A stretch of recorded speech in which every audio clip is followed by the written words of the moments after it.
परभणीचे घटनेच्या काळी दौलत येथे नोंदविण्यात आला निषेध. दोषींवर देशद्रोहाचा गुन्हा दाखल करण्याची मागणी. परभणी येथे भारतीय राज्यघटनेचे शिल्पकार डॉक्टर बाबासाहेब आंबेडकर यांचे पुतळ्याजवळ असलेल्या संविधानाचे प्रतिकृतीची काही समाजकंटकांनी विटंबना केल्याची घटना घडली. संपूर्ण महाराष्ट्रात या घटनेचा निषेध नोंदविण्यात येत आहे. काळी दौलत येथे बौद्ध विहारात सर्व समाज बांधवांनी एकत्र येऊन परभणी येथे घडलेल्या घटनेचा निषेध नोंदविला. संविधान प्रतिकृतीची तोडफोड करून विटंबना करणाऱ्या समाजकंटकावर देशद्रोहाचा गुन्हा दाखल करण्याची मागणी यावेळी करण्यात आली. देशामध्ये पुन्हा यापुढे अशा प्रकारची घटना घडू नये म्हणून सदर बाबीला आळा घालण्याकरिता आरोपीवर तात्काळ कठोर कार्यवाही करावी, अन्यथा सर्व संविधानप्रेमी डॉक्टर बाबासाहेब आंबेडकर यांना मानणारा वर्ग रस्त्यावर उतरेल असा इशारा तहसीलदारमार्फत मुख्यमंत्र्यांना निवेदनाद्वारे देण्यात आला.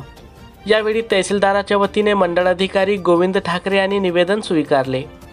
यावेळी मोठ्या संख्येने समाज बांधव उपस्थित होते.